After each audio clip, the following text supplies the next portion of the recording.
In the immediate aftermath of World War II, Britain found itself awash in the wreckage of a conflict that had reshaped the world. For years, British shipyards had operated at a frenetic pace, churning out naval vessels, warships, transports, and cargo ships at an unprecedented rate. These shipyards, once the pride of the British industrial machine, were now confronted with an uncertain future. With peace came an unavoidable reckoning. What to do with the thousands of workers, the vast infrastructure, and the machines that had been built to support a wartime economy that no longer existed? The war had placed an extraordinary burden on Britain's shipbuilding industry. During the conflict, shipyards were critical to maintaining Britain's naval power, and they expanded rapidly in response to wartime demands. At the height of production, it is estimated that over 150,000 workers were employed in the shipyards, producing more than 1,000 merchant ships alone between 1939 and 1945. Alongside these, the Royal Navy's need for warships meant that yards were kept running around the clock, producing everything from aircraft carriers to destroyers, submarines, and auxiliary vessels. The scale of production was staggering. By the end of the war, Britain's shipyards had delivered more than 1,000 warships, many of which were now obsolete or surplus to requirement.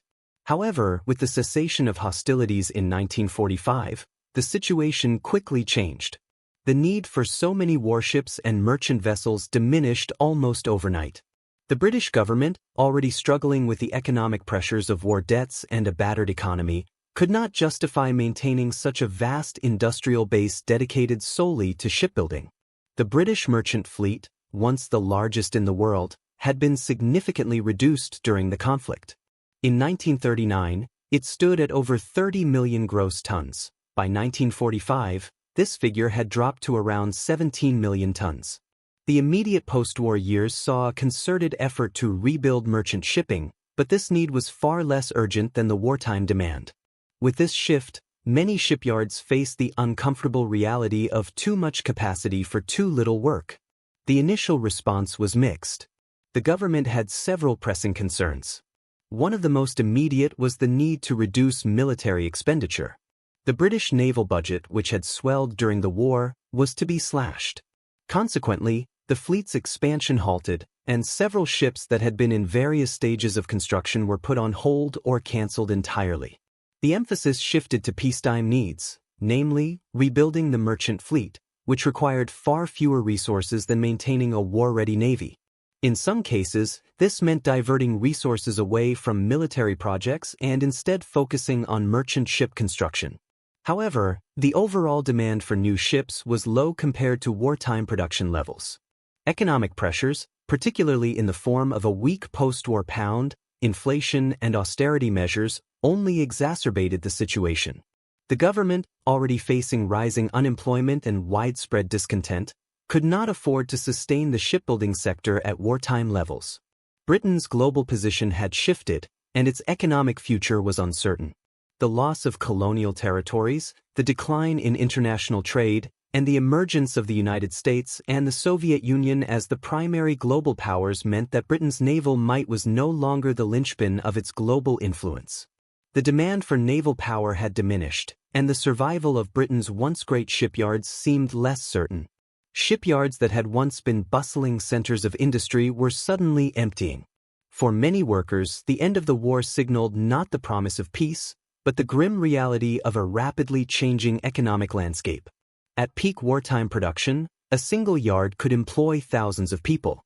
In the post-war period, however, a stark reduction in workload meant many workers faced redundancy or were reassigned to new tasks. The displacement of labor was significant.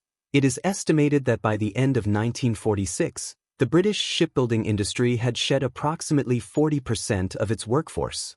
In many shipyards, workers were simply laid off or given a fraction of their previous wages to sit idle, awaiting new projects that never came. While some yards found partial redemption in the civilian shipping sector, others were not so fortunate. For example, Harland and Wolff, one of Britain's largest and most famous shipbuilding companies, managed to secure a place in the peacetime economy by focusing on passenger liners and luxury ships, such as the RMS Queen Mary II. Yet, many smaller shipyards were far less adaptable. These yards were either scrapped entirely or left to rot, their buildings stripped of valuable material and left to decay. The vast steel and iron hulls of incomplete ships became ghostly reminders of Britain's once dominant maritime power. On the political front, the Labour government elected in 1945, under Prime Minister Clement Attlee, faced an intense set of pressures. While the government was committed to rebuilding Britain's social infrastructure and addressing the widespread devastation of the war, it had limited resources. The shipbuilding sector, like many other wartime industries, was seen as expendable. In 1947, the government initiated a series of measures to tackle the mounting economic difficulties. Among these was the nationalization of key industries, including coal, steel, and the railways. However, despite some attempts to bring the shipbuilding industry into a more coordinated national framework, the sector was largely left to its own devices. The focus was on securing contracts for the rebuilding of the British merchant fleet, with an eye toward rebuilding Britain's international trade. Yet the post-war market was not one in which Britain could dominate.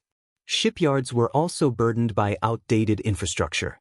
Many of the buildings, machinery, and equipment had been designed for wartime production, and little investment had been made in modernizing them for peacetime needs.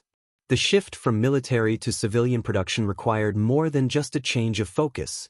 It demanded new designs, new materials, and new methods of construction. Yet the lack of investment in modernization, coupled with the labor shortages and financial constraints of the time, made it difficult for many shipyards to adapt. In some cases, this led to the gradual decline of once thriving locations, which became increasingly dependent on the government for subsidies. The closure or downsizing of British shipyards was not just an economic issue, it was a social one as well. Many of these shipyards had been communities in themselves, with multi-generational workforces that had given the region an industrial identity. For example, Clydeside in Scotland, a hub of British shipbuilding, had seen its population and economy become almost entirely dependent on the industry. As shipyards closed or reduced their operations, entire communities faced the loss of their livelihoods. These changes contributed to an increasing sense of uncertainty as workers grappled with unemployment or were forced to find work in other sectors, often far from home. Throughout 1945 and 1946, the British government experimented with several schemes designed to address the surplus of shipyard capacity. One such plan involved repurposing certain shipyards for the construction of other industrial products. Some shipyards were converted into sites for manufacturing submarines and nuclear research facilities, while others took on a broader range of civilian products. Yet even these attempts at diversification were far from successful in the long term. The post-war world was changing too quickly, and Britain's industrial base, already exhausted by years of war, was ill-equipped to meet the demands of a peacetime economy that was rapidly shifting toward automation and new forms of manufacturing. As the situation grew more dire, a general sense of resignation began to set in among Britain's shipbuilding industry. What had once been a symbol of British industrial prowess now seemed like an anachronism. The same shipyards that had launched the mighty ships of empire now stood idle, the quiet of their docks and slips a stark reminder of a world that had passed. The future of Britain's wartime shipyards hung in the balance. With global politics shifting and economic pressures mounting, there were no easy solutions. As the years of the post-war era unfolded, the fate of the nation's shipyards would be determined by a combination of government policy, shifting market forces, and the broader currents of history. But for now, in the immediate aftermath of the war, there was only uncertainty and the pressing need to come to terms with the sheer scale of what had been lost. By the close of 1947, Britain's shipbuilding industry was already in the early stages of a long and painful transformation. The post-war economic situation showed no signs of improvement. The country remained mired in a deep financial crisis, and the shipyards, once central to the nation's pride and industrial might, now struggled to remain relevant. With the heavy costs of war lingering in the form of debt and a rapidly changing global market, Britain's naval and merchant fleet industry faced an uncertain future. For many shipyards, the closure of wartime contracts and the loss of global market dominance were only the beginning. What followed was a period of decline that would change Britain's shipbuilding industry forever. In the early years of peace, it became clear that the country could no longer afford to maintain the vast, sprawling shipyards that had once been at the core of its maritime power. The combination of outdated infrastructure, too much surplus production capacity, and a shrinking market led to a wave of closures and downsizing across the shipbuilding sector. While some of the larger yards, such as Harland and Wolff, managed to shift their focus to civilian projects, the majority of smaller yards saw no such reprieve. By the early 1950s, hundreds of these smaller yards were either abandoned or repurposed for entirely different industries. The British government, which had initially hoped to revitalize the industry, began to intervene more directly. In 1953, a series of government-led initiatives sought to consolidate the nation's shipbuilding capacity. The hope was that by combining resources and focusing on a smaller number of more efficient shipyards, Britain could remain competitive in the global marketplace. However, these efforts largely faltered.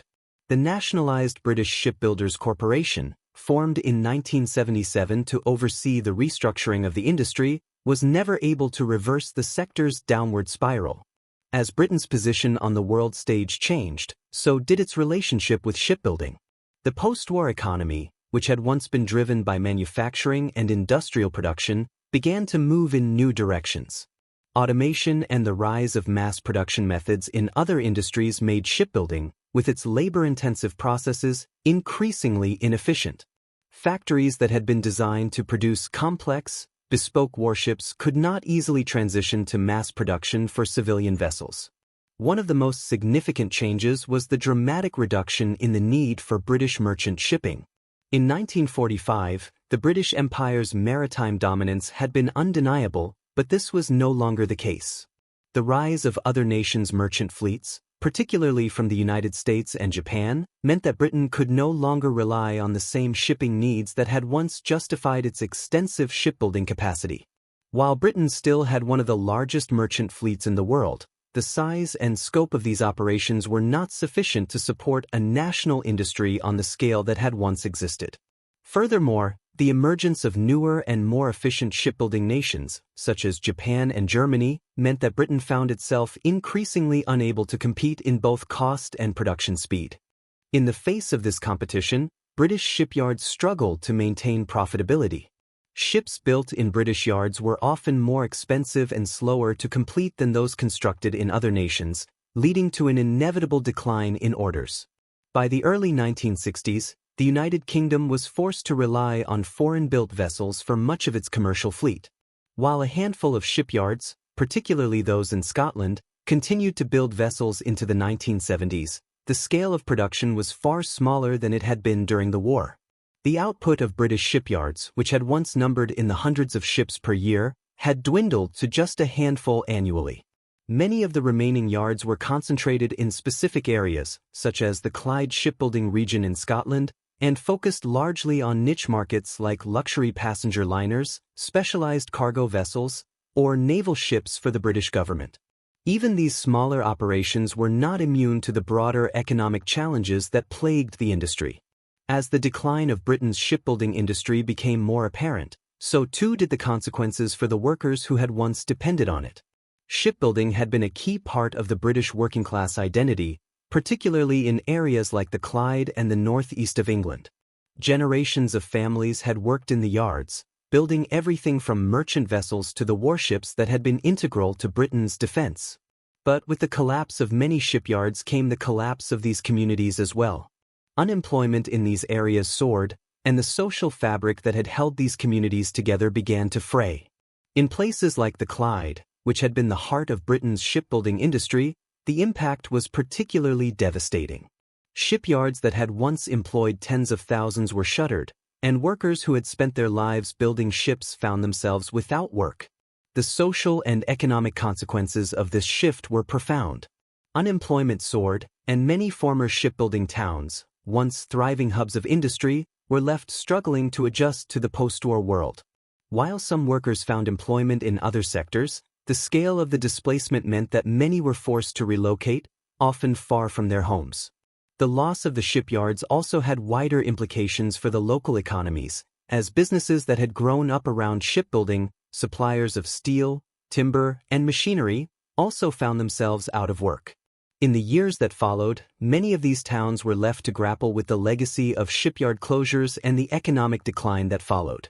Despite the deep challenges, a few shipyards managed to adapt and survive into the latter half of the 20th century. For example, Harland and Wolff, having been forced to diversify during the war, transitioned to building luxury liners in the post-war years. The company's RMS Queen Elizabeth and RMS Queen Mary became symbols of British craftsmanship. However, even these flagship projects were not enough to stem the decline of the wider industry. As the years went by, Harland and Wolff, like many of its peers, faced increasing competition from foreign shipbuilders, particularly from Japan and South Korea, who had developed highly efficient and cost-effective shipbuilding practices. The decline of the shipbuilding industry also reflected broader changes in the British economy. The country was shifting from an industrial base to a service-driven economy. The rise of the financial sector in the City of London, the expansion of technology industries, and the increase in foreign imports meant that the role of traditional industries like shipbuilding diminished. The British government, increasingly focused on managing inflation and balancing its budget, was less willing to invest in the large-scale infrastructure needed to revitalize the shipbuilding sector. By the 1980s, the landscape of British shipbuilding had changed irreversibly. Many of the yards that had once been the backbone of the industry were closed, and those that remained were often smaller, more specialized operations. The government's decision to sell off state-owned shipyards to private firms during the Thatcher era only accelerated the decline. Shipbuilding, once a central pillar of the British economy, was relegated to the margins of industrial life.